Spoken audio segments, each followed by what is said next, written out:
올리비아, 우리 엄마가 이제 우리랑 같이 살 거야. 저녁 식사 자리에서 에드워드가 아내 올리비아에게 말했다. 내가 모셨어. 예상치 못한 상황에 올리비아는 적절한 말을 찾지 못해 한참을 머뭇거렸다. 아내가 침묵하는 것을 본 에드워드는 말을 이었다. 엄마가 은행에 빚이 좀 있으셔. 어떻게 그렇게 되셨는지는 잘 모르겠어. 아마 대출을 받으셨는데 갚지 못하신 것 같아. 예전에 얼핏 말씀하신 적이 있거든. 아마 자세히 말씀하고 싶지 않으셨던 거겠지. 아무튼 그 은행에서 엄마 집을 빚 대신 가져갔어. 이제 엄마는 갈 곳이 없으셔.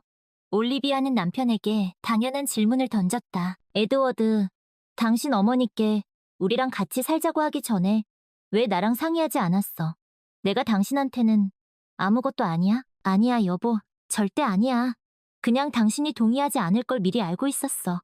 당신은 우리 엄마를 좋아하지 않으니까 분명히 거절했을 거야. 그런데 지금은 어쩔 수 없는 상황이잖아. 그래, 난 당신의 그 영웅적인 어머니께 따뜻한 감정을 느끼지 않아. 올리비아는 솔직하게 말했다. 왜냐하면 어떤 아이에게도 그런 어머니는 있으면 안 되니까. 당신도 어렸을 때 이야기해줬잖아. 기억 안 나? 어머니가 당신을 할머니께 맡기고 당신을 버렸다고. 그리고 당신 어머니는 본인의 연애 생활을 하셨다고. 그게 당신 생각에는 옳은 일이야?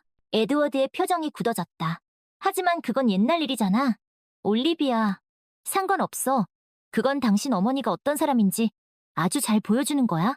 당신이 직접 생각해봐. 어머니는 어렸을 때도 지금도 당신을 몇 년 동안 보지 않았어. 당신에 대한 따뜻한 감정 같은 건 있을 리가 없지. 당신은 나한테 필요 없다고. 당신이 어렸을 때 어머니가 크리스마스 연휴에 오시겠다고 약속하고는 오지 않으셨다고 했던 거 나 기억해. 그때 당신이 10살도 안 됐던 것 같은데. 그런데 당신은 바보같이 밤새 잠도 안 자고 어머니를 기다렸잖아.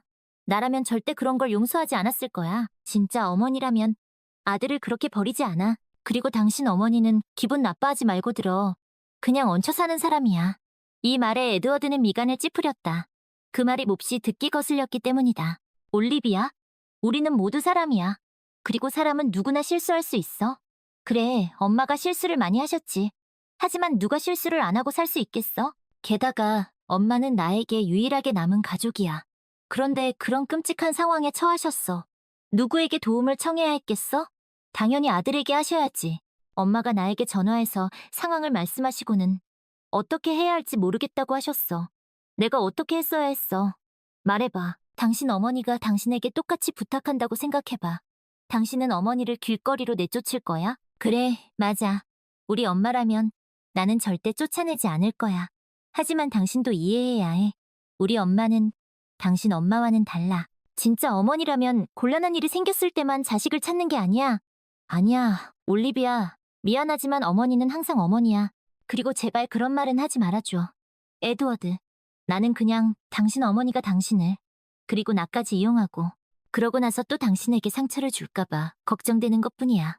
그게 다야. 올리비아, 물론 당신이 나를 그렇게 걱정해주는 건 고맙지만 나는 이미 다 결정했어. 올리비아는 수잔을 한 번도 본 적이 없었고 그녀가 얼마나 젊어 보이고 또 섹시하게 옷을 입는지에 놀랐다. 에드워드의 어머니가 집 문턱을 넘어서면서 처음 한 말은 이것이었다. 안녕 얘들아. 너희 집은 좀 작네. 그리고 인테리어도 별로야. 그래도 수도에 사는데 좀 더 멋지게 꾸미고 살지. 돈은 분명히 있을 텐데. 우리 집 인테리어는 꽤 괜찮아요. 설마 모든 뉴욕 사람들이 다 엄청난 부자라고 생각하시는 건 아니죠? 수잔의 말투가 마음에 들지 않았던 올리비아가 대답했다. 어머, 이게 누구한테 하는 소리야? 에드워드가 그러던데 너는 뉴욕 토박이고 이 집도 공짜로 얻은 거고 영주권도 있다고. 그러니 가난한 척하지 마, 얘야. 다 알아. 수잔이 비웃으며 말했다. 올리비아는 남편을 쏘아보았고 에드워드는 어머니의 말을 얼른 수습하려는 듯 황급히 대화에 끼어들었다. 엄마, 이리 와보세요. 이 방에서 지내시면 돼요. 여기서? 수잔은 자신의 침실을 호기심 가득한 눈으로 살펴보았다. 하지만 얼마 지나지 않아 얼굴을 찡그리며 말했다. 방이 너무 작잖아. 여기서 어떻게 지내라는 거야? 이건 방이 아니라 계집이잖아. 마음에 안 드세요? 그럼 잘 됐네요. 저기 길거리에 나가시면 훨씬 편하실 거예요. 올리비아가 참지 못하고 말했다. 그 다음 순간 올리비아는 깜짝 놀랐다. 수잔은 아들을 빤히 쳐다보았고 곧 그녀의 슬픈 얼굴에는 눈물이 주르륵 흘러내렸고 입술과 손이 떨리기 시작했다. 연기 좀 봐. 세상에. 완전 연기 천재잖아. 올리비아는 시어머니가 얼마나 능숙하게 연기하는지 보며 경악했다. 그녀의 눈물은 효과가 있었다. 에드워드는 어머니에게 달려가 그녀를 껴안고 위로하기 시작했다. 올리비아는 더 이상 참을 수 없어서 부엌으로 가버렸고 남편이 어머니를 달래도록 내버려 두었. 나중에 에드워드는 길거리에 나가라는 말에 대해 아내에게 따졌다. 올리비아, 당신은 너무했어. 어떻게 공경에 처한 사람에게 그런 심한 말을 할 수 있어? 우리 엄마가 지금 힘든 상황인데 당신은 엄마를 그렇게 놀리는 거야? 에드워드, 당신 어머니께 왜 그런 끔찍한 상황에 처하게 되었는지 물어봐. 왜 당신 어머니가 잘못한 거라고는 생각하지 않는 거야? 은행은 그냥 아무 이유 없이 사람 집을 빼앗지 않아. 그렇지? 다음 날 아침 출근 준비를 하던 올리비아는 화장실 거울 앞에 자신의 화장품들이 엉망진창으로 널브러져 있는 것을 보고 깜짝 놀랐다. 몇몇 화장품 케이스는 바닥에 아무렇게나 뚜껑이 열린 채 굴러다니고 있었다. 부엌에서 커피를 음미하고 있던 수잔은 얼굴에 엄청나게 화려한 화장을 하고 있었다. 제 화장품을 왜 쓰신 거예요? 어머니 화장품은 없으세요? 충격을 받은 올리비아가 물었다. 뭐 그게 어때서? 네 화장품 몇 개 좀 썼다. 뉴욕 토박이 여자들은 어떤 화장품을 쓰는지 궁금해서 그랬지. 그런데 얘야? 네가 아까 모든 뉴욕 사람들이 다 부자는 아니라고 했지? 근데 내 화장품은 꽤 비싼 것들이야. 내가 보기엔 꽤 고급 화장품이라고. 그럼 너는 너 자신한테는 돈을 아끼지 않나 보네. 그냥 그거 다 가지세요. 시어머니가 손댄 화장품을 다시 쓰고 싶지 않았던 올리비아가 말했다. 그래, 내 호의는 고맙게 받으마. 고맙다, 올리비아. 좋은 선물이네. 수잔은 비꼬는 투로 대답하며 화장품을 챙기기 위해 자리에서 일어섰다. 그 순간 올리비아는 시어머니가 자신의 가장 좋은 이브닝 드레스를 입고 있는 것을 발견했다. 제 드레스는 왜 입으신 거예요? 그냥 한번 입어봤어, 그뿐이야. 나한테 잘 어울리지 않니? 수잔은 웃으며 거울 앞에서 이리저리 몸을 돌려 자신의 모습을 살폈다. 드레스는 정말 그녀에게 잘 어울렸다. 어쩌면 올리비아 자신보다도 더 잘 어울리는 것 같았다. 혹시 이것도 나한테 줄 수 있니? 정말 멋진 드레스야. 나 이런 드레스는 한 번도 입어본 적 없어. 올리비아는 자신의 이브닝 드레스와 화장이 시어머니를 섹스 심벌로 만들었다는 것을 인정할 수밖에 없었다. 60살이 넘었음에도 불구하고 그녀는 10년은 더 젊어 보였다. 당신은 평생 자기 자신만 생각하며 살았잖아. 올리비아는 속으로 생각했다. 그러니까 그렇게 몸매랑 얼굴을 잘 관리할 수 있었겠지.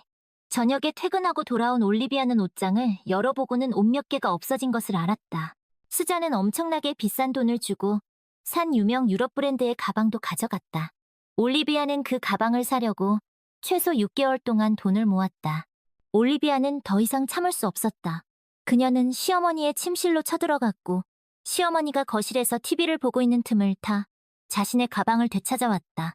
그리고 수잔에게 경고했다. 잘 들으세요. 한 번만 더 제 물건에 손대시면 이 집에서 쫓아낼 거예요. 에드워드가 어떻게 생각하든 상관없어요. 저는 도둑이랑은 한 집에서 못 살아요. 그러니까 아시겠어요? 수잔은 갑작스러운 상황에 눈만 깜빡거렸다. 하지만 에드워드가 즉시 달려와 어머니를 감쌌다. 올리비아, 당장 그만둬. 이게 무슨 짓이야. 당신은 그런 옷들이 많잖아. 어차피 입지도 않으면서. 그러니 그중 몇 개는 우리 엄마한테 줄 수도 있잖아. 에드워드, 당신은 엄마가 우리랑 같이 살 거라고 상의도 없이 말하더니 엄마가 온 지 이틀 만에 엄마는 내 물건을 가져갔어. 앞으로는 또 무슨 일이 생길 것 같... 혹시 나보고 이 진명이를 엄마 앞으로 바꾸라고 하려는 건 아니겠지. 당신은 그깟 옷 몇 개가 그렇게 아까운가 보지. 알았어. 에드워드는 퉁명스럽게 말했다. 당신의 그 이기심은 정말 끔찍해, 올리비아. 에드워드, 무슨 말이야. 이기적인 건 내가 아니라 당신 어머니야. 어머니는 평생 당신을 이용했어. 그리고 나까지 자기 마음대로 하려고 하잖아. 하지만 그렇게는 안 될 거야. 미리 경고하는데 당신 어머니가 입을 옷이 없는 게 걱정되면 당신이 직접 사드려. 에드워드는 아내에게 아무 말도 하지 않았지만 아내의 조언을 따르기로 하고 다음 날 아침 어머니를 데리고 쇼핑을 나섰다. 어머니의 칭찬을 받으려고 애쓰는 에드워드를 보며 올리비아는 그에게 동정심과 혐오감 사이에 묘한 감정을 느꼈다. 다 큰 어른이 아직도 엄마에게 저렇게 매달리다니. 어렸을 때 그렇게 버림받았는데도 바보같이 여전히 저렇게 굽실거리다니. 올리비아는 남편이 수잔에게 애원하듯 얼굴을 들이대며 그녀의 칭찬을 기다리는 모습을 보며 생각했다. 며칠 동안 고심한 끝에 올리비아는 더 이상 일을 크게 만들지 않기로 했다. 더 나아가 그녀는 수잔이 당분간 그들과 함께 사는 것을 받아들이기로 했다. 하지만 이 결심을 실행하는 것은 쉽지 않았다. 시어머니는 아들과 며느리가 앞으로 자신을 완전히 부양할 것이라고 생각하는 듯했다. 그래서 그녀는 점심때까지 늦잠을 자고 준비된 음식의 절반을 먹어치웠고 아무것도 하지 않으며 빈둥거리고 놀기만 했다. 곧 이 시어머니의 태도는 올리비아를 화나게 했다. 특히 녹초가 되어 퇴근했을 때 더욱 그랬다. 그녀는 시어머니의 겉모습만 봐도 짜증이 났다. 그녀는 말 그대로 사치스러움에 번쩍였다. 결국 올리비아는 참지 못하고 말했다. 수잔, 아주머니, 왜 아무것도 안 하시고 모든 걸 다 받아서 생활하세요? 이제 일자리를 구하셔서 돈도 버시고 적어도 본인 앞가림은 하셔야죠. 뭐라고, 올리비아? 내가 지금 나이에 무슨 일을 해? 나이 든 사람을 누가 써주겠어? 뻔뻔한 시어머니가 태연하게 대답했다. 무슨 그런 말도 안 되는 소리를 하세요? 저는 60, 70세에도 일하는 사람들을 많이 알아요. 특히 뉴욕에서는 일자리가 많아요. 경력이나 나이에 상관없이 사람을 구하는 곳도 많고요. 올리비아는 물러서지 않았다. 경비원이나 청소부 일도 하실 수 있어요. 뭐, 바닥 청소라도 하라고? 수잔은 자존심이 상한 듯 소리쳤다. 어휴, 싫어. 나는 그런 일은 해본 적도 없고 앞으로도 할 생각 없어. 그럼 집안일이라도 좀 도와주시는 건 어때요? 집안일을 좀 맡아주시면 안 될까요? 우리를 위해 요리도 좀 하시고 빨래도 하시고 청소도 하시고요. 내가 왜 네가 해야 할 일을 해야 하는데? 너는 에드워드의 아내잖아. 안 그래? 네가 말한 것들, 요리, 빨래, 청소 다 내가 해야 할 일이지. 뭐라고요? 올리비아는 화가 머리끝까지 솟구쳤다. 그래, 맞아.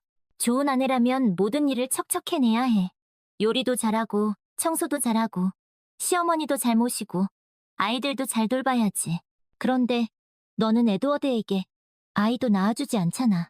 잠깐만요. 그런 사적인 이야기는 상관하지 않으셨으면 좋겠어요. 올리비아는 단호하게 말했다. 왜? 싫은 거야? 내일만 생각하는 거겠지. 맞지? 경력만 쌓으려고 다른 사람 밟고 올라가려고. 그래, 너한테는 잘 어울리는 일이네. 그런데 얘야, 내가 경고하는데 아이를 낳지 않으면 에드워드는 너를 떠날 거야. 남자는 아이로만 붙잡을 수 있어. 그렇지 않으면 젊고 예쁜 여자한테 그냥 가버릴걸. 여자가 어머니가 되지 않으면 그건 여자가 아니야. 그냥 빌부터 사는 거지. 수잔 아주머니께서는 아마도 모범적인 어머니셨나 봐요. 제가 알기로는 아드님을 할머니께 맡기고 그냥 잊어버리신 걸로 알고 있는데요. 뭐, 우리 에드워드가 잘 자란 게 마음에 안 드니? 봐, 너를 사랑하잖아. 나 그의 어머니도 사랑하고 보살펴주잖아. 할 말 없지? 그러니 조용히 있어. 그리고 일단 아이를 낳고 나서 이야기하자. 그 사이 시간은 흘러갔. 에드워드와 올리비아의 집은 마치 지옥의 도가니처럼 온갖 감정들이 뒤섞여 소용돌이쳤다. 어느 날 퇴근하고 돌아온 올리비아는 욕실 앞에서 낯선 반나체의 남자와 마주쳤고 놀라서 비명을 질렀다. 수잔은 무슨 일이 일어났는지 확인하기 위해 즉시 달려왔다. 그리고 상황을 파악하고는 어이없다는 듯 손을 내저었다. 뭘 그렇게 소리 질러? 버스는 남자 처음 봐? 누구예요? 올리비아는 말없이 서 있는 낯선 남자를 가리켰다. 들어봐 얘야. 내 남자친구야. 아니면 내가 이제 늙어서 연애도 하면 안 된다고 생각하는 거야? 저기요. 저는 아주머니 연애에는 전혀 관심 없어요. 앞으로는 그쪽 애인분은 우리 집에 안 데려오셨으면 좋겠어요. 그리고 지금 당장 여기서 내보내세요. 올리비아가 요구했다. 수잔은 며느리를 쏘아보며 말했다. 세상에, 올리비아, 너는 시험관에서 태어났니? 왜 그렇게 재미없고 지루하게 마치 로봇처럼 살아?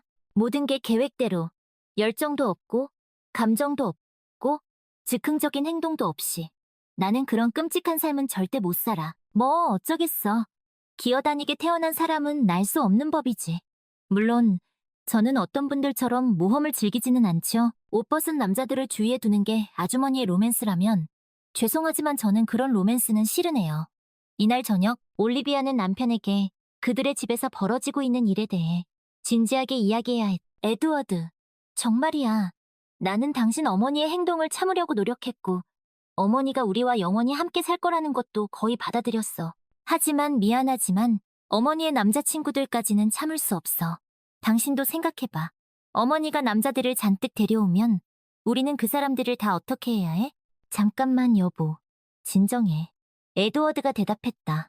어머니에게 남자가 생겼다는 건 어쩌면 우리에게 좋은 일일 수도 있어. 왜냐하면 새 남편을 찾아서 우리에게서 나가실 확률이 높아지니까. 새 남편 농담해? 60살에? 올리비아는 놀라서 에드워드를 바라보았다. 뭐 어때? 내가 말 안 했어. 어머니는 남편이 5명이나 있었어.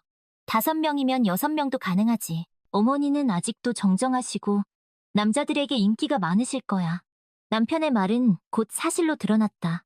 수잔의 남성들 사이에서의 인기는 정말 대단했다.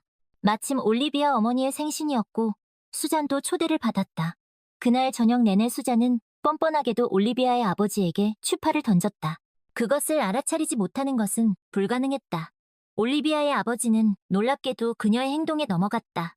그는 수잔에게 좋은 인상을 주려고 계속 거들먹거리며 말했다. 올리비아는 역겨움과 당혹스러움을 느끼며 그 모습을 지켜보았다. 그리고 질투심에 불타는 어머니를 보는 것은 더욱 불쾌했다. 이든과 리사는 메리가 금을 판 돈으로 새 집을 구할 수 있도록 도왔다. 그들은 함께 부동산을 돌아다니며 메리가 편안하게 지낼 수 있는 아파트를 꼼꼼하게 골랐다. 마침내 그들은 맨해튼의 전망이 한눈에 내려다 보이는 아늑한 아파트를 찾았다. 와, 정말 멋진 곳이네요. 여기서 살면 정말 행복할 것 같아요. 메리는 창밖으로 펼쳐진 아름다운 풍경에 감탄했다. 마음에 드세요, 메리? 이든이 조심스럽게 물었다. 그럼요. 정말 마음에 들어요. 이렇게 좋은 곳에서 살게 될 줄은 꿈에도 몰랐어요. 메리는 감격에 겨워 눈물을 글썽였다. 이제 여기서 편안하게 지내세요. 메리, 우리가 자주 찾아뵐게요. 리사가 따뜻한 미소를 지으며 말했다. 정말 고마워요, 여러분. 여러분 덕분에 제가 새 삶을 찾았어요.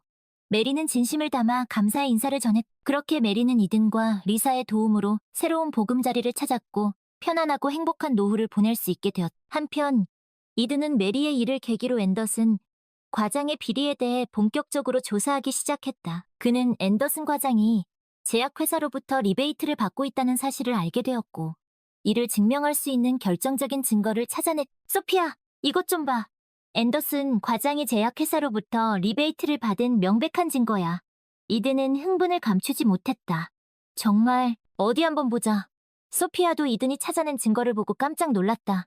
이건 정말 심각한 문제야. 앤더슨 과장은 반드시 책임을 져야 해. 소피아가 단호하게 말했다. 맞아. 이대로 두고 볼 수만은 없어. 당장 병원장님께 알려야겠어. 이든은 굳은 결심을 했다. 이든은 병원장에게 앤더슨 과장의 비리 사실을 폭로했고 앤더슨 과장은 결국 해고되었다. 그리고 이든은 앤더슨 과장의 뒤를 이어 새로운 외과 과장으로 임명되었다. 이든 축하해. 이제 네가 이 병원을 더 나은 곳으로 만들 수 있을 거야. 리사가 기쁜 마음으로 이든을 축하해 주었다. 고마워, 리사. 당신과 메리, 그리고 소피아가 없었다면 이 모든 일은 불가능했을 거야. 이든은 겸손하게 대답했다. 앞으로도 우리 함께 힘을 합쳐서 더 나은 세상을 만들어가자. 이든과 리사는 서로를 마주보며 환하게 웃었다. 그들의 미래는 희망으로 가득 차 있었다. 메리 역시 이든과 리사, 그리고 소피아의 도움으로 행복한 노후를 보내고 있었다. 그녀는 이제 더 이상 외롭지 않았다. 그녀에게는 그녀를 진심으로 아끼고 사랑해주는 새로운 가족이 생겼기 때문이다. 이든은 새로운 외과 과장으로서 병원에 긍정적인 변화를 가져오기 위해 노력했다.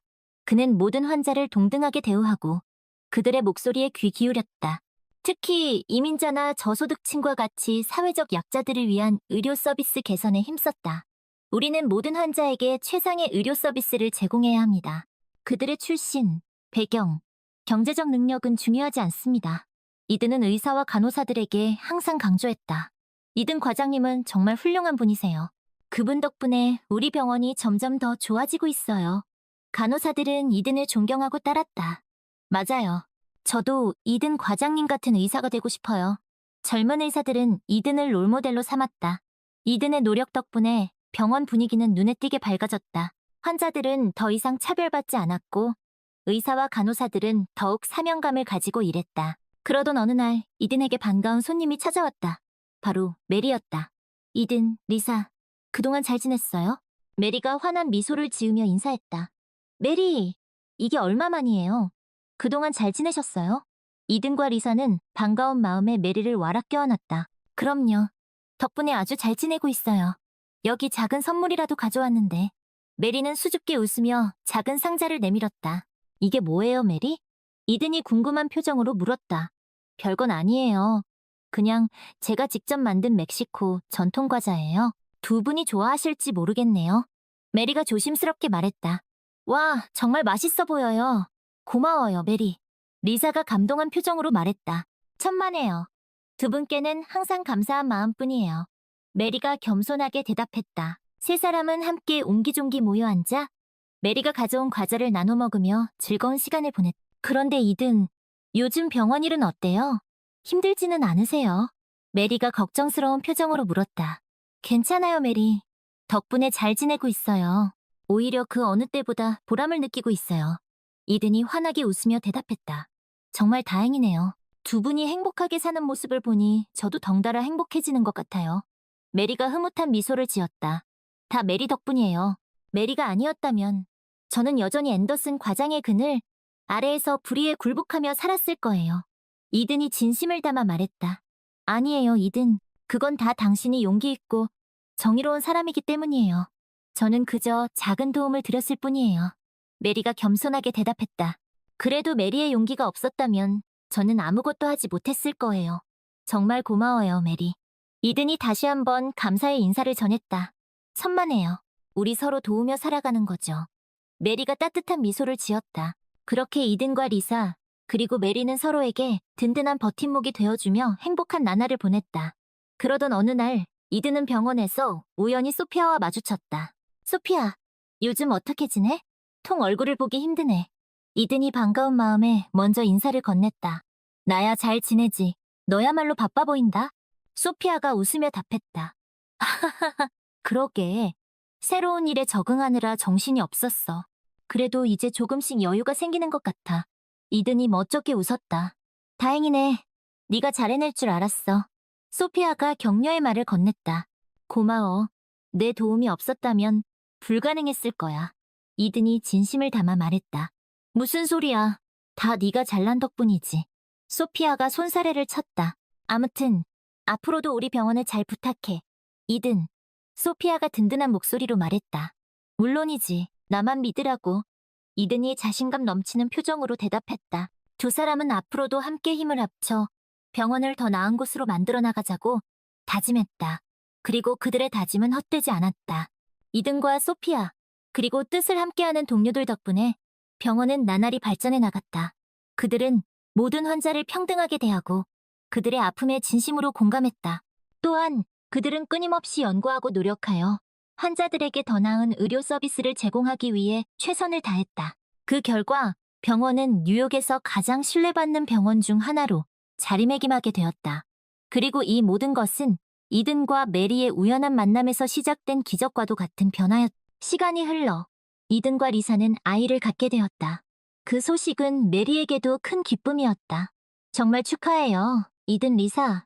이제 두 분도 부모가 되는군요. 메리는 진심으로 기뻐하며 축하 인사를 건넸다.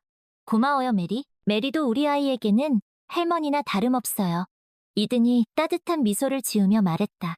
맞아요. 우리 아이가 태어나면 메리 이야기도 꼭 들려줄 거예요. 리사가 뱃속의 아이를 어루만지며 말했다. 정말 감동이네요. 두 분의 아이라니 얼마나 예쁠까요? 메리는 기대에 찬 표정을 지었다. 분명히 메리를 닮아서 착하고 지혜로운 아이로 자랄 거예요. 이든이 농담 섞인 말투로 말했다. 호호, 그렇게 말해주니 고맙네요. 메리가 수줍게 웃었다.